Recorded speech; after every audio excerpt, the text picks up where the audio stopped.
When there were 3 days left until our wedding anniversary, my husband, who always disliked the seaside, suggested going on a cruise. I frowned, looking at the text message on my phone, and an unsettling feeling crept over me. I called him and directly asked, "Don't you hate the seaside? Why the sudden urge to go on a cruise now?" On the phone, Marcus paused for a second before speaking casually. "What's wrong? Haven't you been pestering me to go? Now that I'm going with you, you're questioning why? If you don't want to go, I'll cancel. Don't nag me about it again." My doubts vanished, and I quickly agreed. But the next second, I received a video on my phone. In the private room in the video, someone shouted bets. "I'll bet 10 million, in 3 days, on the cruise ship, Marcus will propose to Tiffany on his knees, and Grace will definitely cry herself unconscious." Before we continue, please subscribe to this channel and tell us where you're listening from in the comments. My fingers trembled as I held my phone, still processing what I'd heard. In the video, someone else chuckled teasingly. "Marcus, what do you think of this bet? In 3 days, you'll propose to Tiffany in front of Grace. What kind of reaction do you think she'll have? The stake. How about we have 6-month pregnant Grace give us a swimsuit show in the ocean? Ha ha ha, I like it. I'm in. I'll bet 20 million. In the video, one bet after another was placed. My fingers clenched tight. Through the smoky atmosphere, I saw that familiar figure. "Alright, I'll bet." I didn't hear the rest of it. I turned off my phone and sank onto a hospital chair, still unable to believe Marcus would cheat. Tiffany? That woman's name is Tiffany? My stomach churned. My phone suddenly rang. I'd received an earlier video. In the same private room, someone jokingly asked Marcus, "Marcus, for the past 2 years, you've flown to the US once a week to meet Tiffany. Grace didn't suspect anything? And isn't Tiffin? Why very possessive? Aren't you afraid Grace will find the marks she leaves on you?" Marcus smoked, a faint smile playing on his lips. "That's why I got Grace pregnant. If I don't touch her for a year, how will she find out? Once gives birth to the heir, I'll get a vasectomy. It's more satisfying without condoms." After the video finished, I covered my mouth and threw up. I suddenly realized that the man I'd been married to for 3 years might have been rotten for a long time. Numbly, I returned to the villa. I don't know how long I sat in the living room before Marcus came back, reeking of alcohol. He hugged me tightly from behind, bringing with him a pungent woman's perfume. "Grace, did the baby bother you today? I've already made arrangements for our wedding anniversary cruise. Haven't you always wanted to go to the beach? Are you happy?" Marcus's voice echoed in my ear. My body stiffened as I thought of the bet they'd made. 3 years, and you're still so shy? Marcus chuckled softly, slipped a snack into my hand, and turned to enter the bathroom. Water splashed down. I opened the snack. It was a new item from Sweet, mango flavored. But I'm severely allergic to mangoes. 3 years, and he still couldn't remember. I threw the snack into the trash can. Without further hesitation, I got up and pulled a black box from the back of the closet. Inside was an agreement Grandpa had left me before he passed away. I signed it and called Mr. Evans. "Uncle, I regret it. I've already signed the agreement and sent you a picture. But, can I make the agreement public in 3 days? In 3 days, it would be our wedding anniversary. Marcus used me for his bet, so I'll give him a gift too." I hung up the phone and sent a picture of the agreement to Uncle. Suddenly, a text message popped up. It was a social media post screenshot. "I've graduated, Marcus. Do you dare to divorce and marry me?" In the comment section, Marcus was the first to like it and leave a comment. "If I divorce, do you dare to marry me?" Looking down at the post, I realized it was probably from Tiffany. My stomach turned with nausea. I squeezed my phone tightly, and then more photos popped up. In the Love Hotel room, used condoms were scattered everywhere. Marcus's intimate needs for this week were taken care of by me. "Sister-in-law, you can rest easy now. No need to thank me. After all, I'm here to take your place. I'm returning home in 3 days, sister-in-law, so watch out." Tiffany's text messages made me feel sick. Covering my mouth, I retched. I exited the text message window and contacted Viridian City's top detective agency. "Please help me investigate someone." My fingers typed out Tiffany's name. But the next second, I received a refusal. "Are you Mrs. Williams? Orders came from above not to take your case." Viridian City's top detective agency refused to investigate. Whose doing it was obvious. I clutched my phone tightly and didn't ask them to investigate Tiffany further. Instead, I sent a text message to my best friend. "Chloe, help me contact a detective agency and sync the messages from this group under your name." I forwarded Marcus's brother's group chat. I quickly joined the group chat. Marcus wasn't in this group, but the group messages were constantly updating. Anyone who wants to see Grace's bikini swimsuit, sign up and place your bets now. Don't miss out, minimum bet of 1 million per person. I read through the messages, my face devoid of emotion. My fingers scrolled up continuously, and my heart suddenly lurched. I stared at the messages in disbelief, black spots swimming before my eyes. Holy crap! Marcus actually gave Grace's brother's matching heart, for a transplant, to Tiffany? Grace's brother was already cut open in the operating room. Without a heart, isn't he finished? I thought Marcus actually liked Grace a little. Who knew that the moment Tiffany asked, he just gave her the heart tea? Haid searched for a year. These messages were like a rope, tightening around my neck. I couldn't breathe. The blood in my limbs seemed to freeze. Tears fell, drop by drop. Numb with pain, I turned off my phone. On the day my brother had his surgery, I waited outside the operating room for 10 hours. But what I got was the doctor, covered in blood, telling me there had been an issue with the heart donation, and my brother couldn't be saved. I cried my heart out, and Marcus rushed to my side. He held me tightly, telling me he would always be with me from then on. He said we could have a child and build a happy family. After my brother died, I couldn't eat. He personally cooked, spoon-feeding me porridge until it was all gone. At that time, I gave up the agreement Grandpa had given me, wanting to stay by Marcus's side. The ironic thing was, the heart that belonged to my brother was taken by him. Ugh. I ran to the bathroom, clutching my stomach, and threw up completely. My fingers trembled as I searched through various social media accounts. Finally, X. A year ago, on the day my brother had his surgery, she posted an update. Doing a good deed, giving a heart to someone in need. The accompanying photo showed an 80-year-old beggar. He had received my brother's heart and was covered in tubes. Tears streamed from my eyes. My head throbbed as if an axe were mercilessly hacking at it. Marcus, how could you do this? Gritting my teeth, I pushed myself up. My phone suddenly chimed. Grace, I regret it. This time, I want both you and the child. On the phone, the man's voice was obsessive, yet tinged with humility. I didn't refuse, wiping away my tears. I agree to be with you, but I need your help with something. 3 days quickly passed. After I boarded the Ethan's luxury cruise ship with Marcus, he kept checking his phone frequently. Until his phone rang again. He frowned, his expression a little annoyed. Grace, I'm going to take a call. Wait for me here. W. At that, he strode away. I stood there and opened the group chat on my phone. In's brothers group, the bets kept piling up. Viridian City's rich kids and trust fund babies, relying on their family backgrounds, never cared about money or resources. The stakes kept increasing, with properties and luxury cars being thrown into the pot. They all bet that when Marcus proposed to Tiffany, I would threaten to kill myself and beg Marcus not to leave me. Some even said they could take me in and make me their mistress. I stayed anonymous in the group, not speaking up, but I placed a bet of 1 million. Today was Marcus's and my 3rd wedding anniversary. The bet was about to be settled. I exited the group chat on my phone and opened Tiffany's Twitter. Her last post was 3 minutes ago. She had boarded the cruise ship and filmed a video in her room. Mr. Marcus, who sponsored my studies abroad, is proposing today. I'm so nervous, what should I do? Well, of course, I'll relax in a special way. In the comments section, everyone was asking what position she would use to de-stress. They wanted to see too. Soon, the post's popularity soared.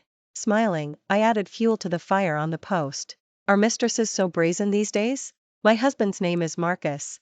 How come I didn't know he was proposing today? As soon as I posted that comment, Tiffany's fans began insulting me indiscriminately. What are you? Trying to frame our sister? Sister's boyfriend is from Viridian City's wealthy Lee family. Your husband is probably some disgusting delivery guy. Exactly. Maybe this woman has delusions, seeing sister with such a high-quality boyfriend and getting jealous. How disgusting. Under the comments, the insults kept piling up. Smiling, I posted a photo of a luxury cruise ship in the comments section. Do I still need to fantasize? After typing those words, I turned off my phone. Based on Tiffany's post, I quickly located the room. Standing outside the door. I called Marcus. The familiar ringtone sounded from inside the room. A few seconds later, it was cut off. Having confirmed the location, I turned and left. An hour later, Marcus returned. He was followed by Tiffany, her face flushed.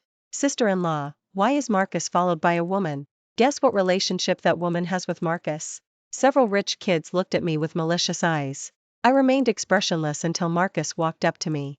Grace, this is Tiffany, a girl I sponsored for her studies abroad. She graduated this year, and I'm bringing her to see the world.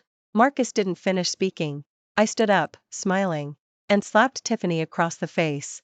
For smack. The entire cruise ship hall seemed to fall silent. Grace, what are you doing? Marcus pushed me away, his eyes red-rimmed, and embraced Tiffany. She's just here to see the world, do you have to be like this?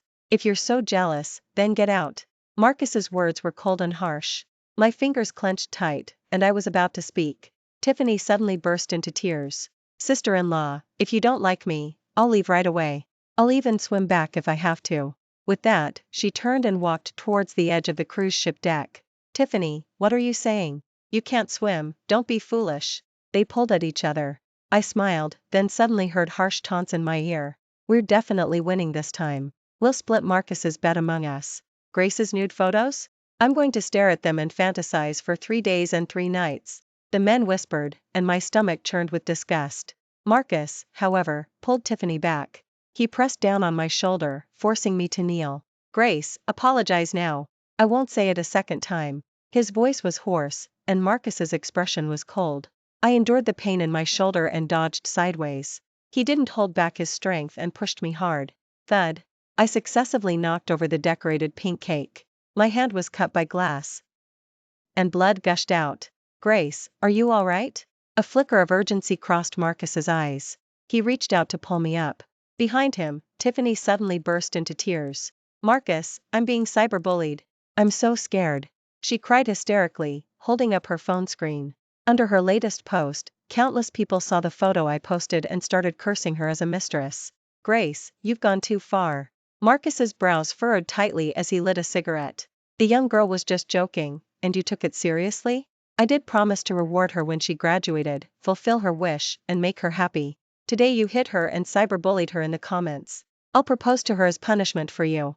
Marcus finished speaking, pulled out a ring, and knelt on one knee. I braced my hand and stood up, watching him kneel affectionately to propose to Tiffany. His brother's ceaseless taunts filled my ears. Just wait.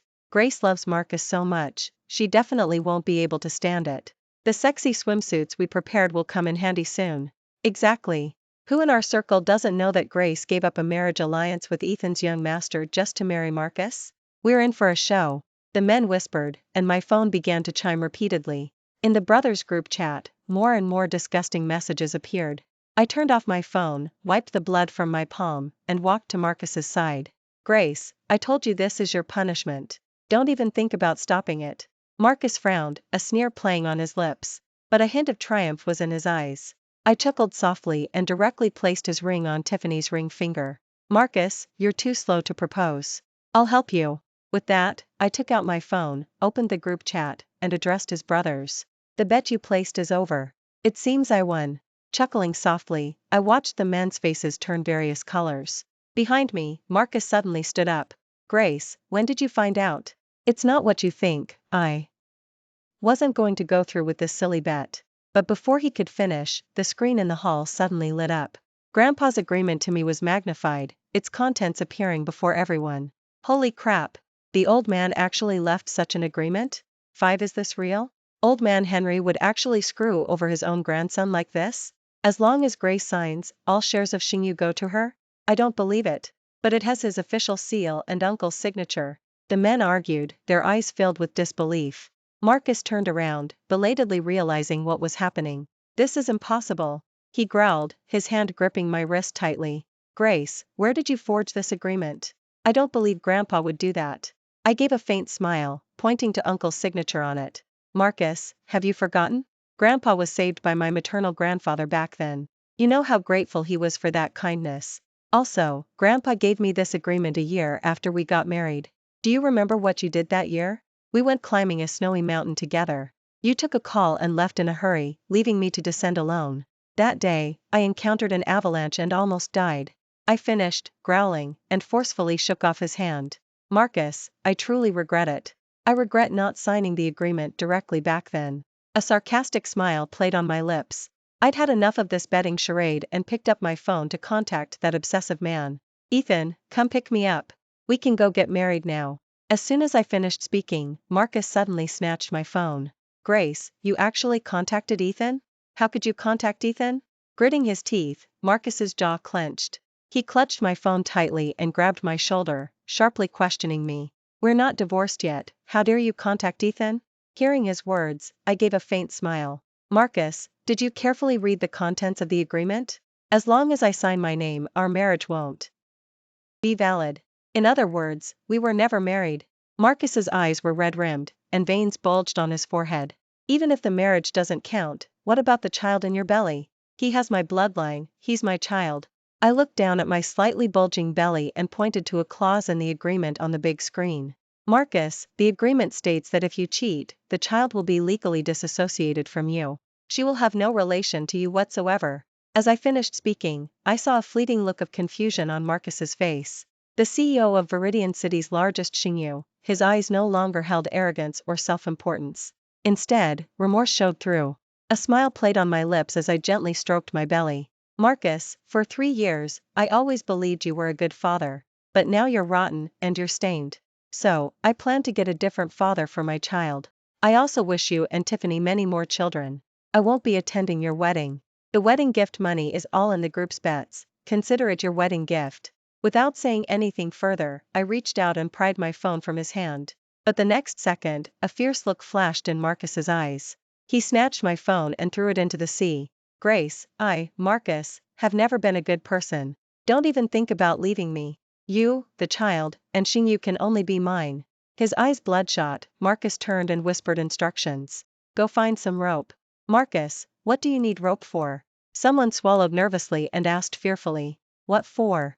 To make sure Grace can't leave me, of course. Today is our wedding anniversary, and I'll make her come back to me. 6 Marcus, as if insane, bound my hands and feet with rope. The men nearby were all scared by his expression.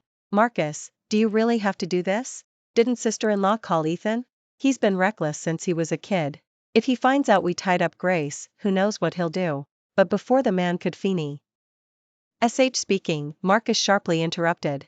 You're afraid of Ethan, but not of me? Believe it or not, if anyone dares to say another word, I'll throw him into the sea for a close-up look at the sharks. Marcus's words successfully scared off several rich kids. Marcus, we were wrong. The men bowed their heads in apology. Marcus carried me, bound, to the sofa. Grace, call Ethan now and tell him you regret it. Marcus took out his phone, intending to call Ethan in front of me. Grace, whether you believe it or not, I never thought about divorcing you. You should know how big Xingyu is, and how many burdens are on me. I didn't want to vent my frustrations on you. So, I had to find someone else. Marcus's words made me sick. I glanced at him sarcastically, then looked at the timid Tiffany behind him. Vent frustrations? With so many ways to do it, you had to use that dirty thing of yours? Marcus, you disgust me now. Marcus's eyes froze, and he took a step back. Keep a close eye on Grace for me. I'm going to contact the captain. With that, he strode away. Sister-in-law, how could you talk to Marcus like that? If he goes crazy, what will we do? Several rich kids trembled with fear. I scoffed, propping myself up to sit. Just then, Tiffany suddenly walked over to me. Grace, I'll help you contact Ethan and let you leave. How does that sound? Tiffany whispered, a sickening scent wafting from her. I frowned and turned my head away. But she put the phone in my hand. Grace, I just want Marcus all to myself. I'd be thrilled if you left. As she spoke, she suddenly pulled out a pregnancy test result. I'm pregnant, with Marcus's baby. I don't want the child to be illegitimate. As spoke, Marcus's footsteps suddenly approached. She hastily shoved the phone into my hand. Then she quickly stood up. Marcus, sister-in-law actually snatched my phone, and she threatened me. She said if I didn't give her the phone, she'd find people to humiliate me and even abort our baby. Tiffany rushed over, hugging Marcus tightly and crying loudly. Grace, are you that impatient? Marcus ignored the child she spoke of. Instead, he walked over and gripped my chin. I told you, you're not leaving. Since you're so disobedient, I'll make you realize the consequences of angering me. Marcus finished speaking, then pulled me to the cruise ship deck. Bring up the cage. The iron cage was pulled up by several crew members with hooks. Grace, aren't you most afraid of sharks? We're almost at the shark breeding ground. How about I put you down to see the sharks? Below the cruise ship, sharks circled. Terrifying shark fins gleamed ominously in the sunlight. Marcus, if you dare to do this, I won't let you get away with it. I cursed angrily, my body trembling uncontrollably. 7 scared? Then call Ethan and tell him to get lost. You and the child can only be mine. Nobody will take you away. His eyes bloodshot, Marcus pushed me towards the edge of the cruise ship. I struggled to control my tears, my fingers digging into my palm, drawing blood. Marcus, no way. With that, I bit hard into his neck. Blood welled up between my lips, and Marcus let out a muffled groan. He released me, clutching his neck as he stumbled back. Grace, you actually tried to kill me? You really want me dead? His eyes red-rimmed, Marcus's gaze was filled with disbelief. My stomach churned with disgust. I spat out the blood, just about to speak. But, pale-faced, stumbled and rushed towards me. Ah! Sister-in-law, watch out! Thud. She pushed me, sending me tumbling towards the shark-infested waters. Grace! The moment I fell, Marcus yelled, his eyes wide with terror, and lunged towards me. My stomach churned. The sensation of falling overwhelmed me. Bracing myself for the worst, I closed my eyes. But the expected pain never came. Instead, I fell into a warm embrace. Grace, I caught you. This time, are you really agreeing to marry me? Then. Don't even think about running away, a guy. Ethan's sharp features, silhouetted against the light, held a hint of softness. In that split second between life and death, I tightly wrapped my arms around his neck. Ethan, I keep my word. But first, I need to settle scores with Marcus and Tiffany. After leaving the ocean, I immediately called the police.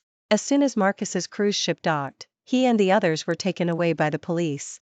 That night, I asked Uncle to publish the agreement Grandpa had left online.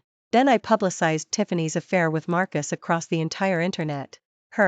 Countless fans cursed her, and her diploma from abroad was also revoked. After doing all that, I finally relaxed and put down my phone. The next second, my hand was taken. Grace, marry me. Ethan knelt on one knee, holding a ring. His eyes still held a dark, terrifying intensity. But at this moment, they showed tenderness and pleading.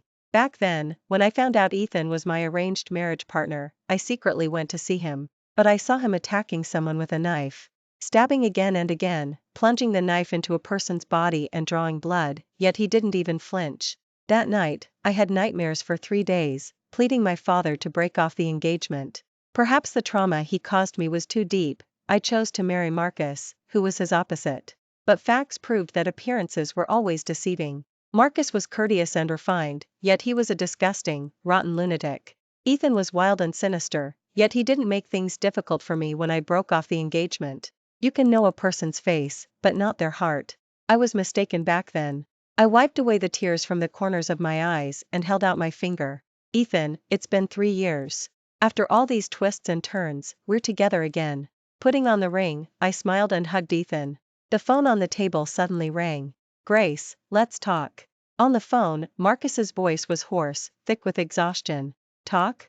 I don't think we have anything to talk about. I hung up coldly. The pain and resentment in my heart seemed to dissipate over the past few days. I slept soundly for a rare night. Meanwhile, Marcus and several rich kids and trust fund babies were bailed out by their elders. Outside the police station, the men muttered curses. Marcus held his hung-up phone, his face grim. Just then, someone suddenly took out their phone, a look of shock on their face. Grace is actually with Ethan? It's true. Ethan posted on social media. Grace found someone else so quickly? Didn't she love Marcus so much? The men looked at Marcus's increasingly dark face, not daring to speak further. What did you say? Grace is with Ethan? Marcus strode over and snatched the phone. Ethan's previously blank social media feed had a new post. Proposal successful. The post included a photo. It was a photo of my ring finger, adorned with a ring, and his hands tightly clasped with mine. Grace! Marcus gritted his teeth as he called my name. He picked up his phone, his face grim, and made a call. Sorry, the number you dialed is switched off. He tried several times, but all were switched off. Marcus's heart suddenly seized with panic. He hurried off, sprinting to a car, opening the door, and speeding away. All the way to the familiar villa, the panic in Marcus's heart only slightly subsided. He pushed open the door, expecting to see me waiting for him, smiling. But behind the door, it was desolate. His fingers clenched, Marcus ran upstairs and pushed open the bedroom door. It was empty. Grace, you really left me. Only at this moment did Marcus truly feel that I had left him. No, I don't agree. Picking up his phone, Marcus called Uncle. Uncle, I don't believe that agreement. But before he could finish, Uncle sighed softly on the other end. Marcus, it's been 3 years. Grace never once mentioned this agreement. Even that time you left her on the snowy mountain, and she almost died. And your grandfather insisted on divorce. She gently said she wanted to give you another chance. This time, she signed the agreement without hesitation. Only you know what you really did. The agreement is real, not fake. Uncle finished speaking and hung up. Marcus held his phone, his eyes red-rimmed. He violently slammed the phone to the ground, his body collapsing in a heap. I don't believe it. I don't believe it. But a few days later, Uncle arrived with a lawyer. Marcus, the Xingyu share transfer agreement has taken effect. All the shares you inherited will be transferred to Grace. As for other immovable assets and cash, they will be distributed according to your divorce settlement. The sooner you sign, the sooner this matter will be resolved. Handing the agreement to Marcus, Uncle took a sip of tea. The next second, he frowned and spat the tea out of his mouth. Who brewed this? From the kitchen, Tiffany emerged, a fawning look in her eyes. Uncle, I brewed this tea. Don't you like it? Uncle's lips twisted into a rare expression of disgust. Marcus, you abandoned Grace just for someone so unrefined and disgraceful? I see you're truly blinded, completely foolish. You abandoned Grace, now you'll live to regret it. With that, Uncle looked at Marcus's pale face and added another statement. Grace is getting married in a week. Ethan did a really good job this time. Much better than you back then. You can go see, and finally give up all hope. A week later, Marcus, dressed in a suit, arrived at the wedding venue, his face pale. He hid in the shadows, quietly observing the wedding decorations. Suddenly, the wedding planner hurried past him. Didn't I say Mrs. Ethan is allergic to mangoes? Mr. Ethan emphasized it so many times, how could you still get it wrong? Change it immediately. Also, Mrs. Ethan doesn't like white flowers. Check the wedding venue again to see if there are any white flowers. The people left in a panic. Marcus, however, stood froze. In place. Allergic to mangoes? Doesn't like white flowers? He murmured, and his heart suddenly ached. Because for 3 years of their marriage, he had never cared about these things, but remembered all of them perfectly. Marcus's face grew even paler, he could barely stand steady. Until someone shouted, "Here comes the bride. She's so beautiful." Following the exclamations, Marcus's gaze utterly froze. Grace. Why are you smiling so happily? Are you really so happy without me? Marcus stared intently at me in my white wedding dress. Suddenly, the image of myself in a white wedding dress 3 years ago flashed in his mind. But no matter how hard he tried to remember, he couldn't recall the expression on my face. Kiss the bride and groom. Kiss them. Someone in the audience jeered, yelling for a kiss. Marcus's ears buzzed. His jaw clenched, and he desperately tried not to look at the wedding platform. But the large screen in front of him suddenly lit up. Amidst a profusion of flowers, Ethan gently kissed me. Marcus's eyes instantly became bloodshot.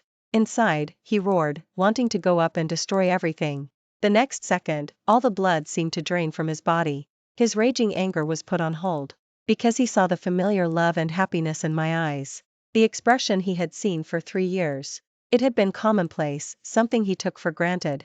But now, he had lost it all. Grace. Whispering my name, tears streamed from Marcus's eyes. Walking out of the boisterous wedding venue, Marcus was like a walking corpse. Memories of our time together gradually flooded his mind. Every time he left, the tie I knotted for him. Every time he came home drunk, the hangover cure I cooked for him. Every breakfast and dinner, the meals I cooked for him. These scenes flooded his mind, one after another. Marcus finally bent over, crying out loud amidst the crowd, completely disregarding his image. Grace, I was wrong. Grace, don't leave me. Passers-by looked at him as if he were insane, quickly moving away. Marcus paid no mind. He took out his phone and called his assistant. Come pick me up. With that, he hung up the phone.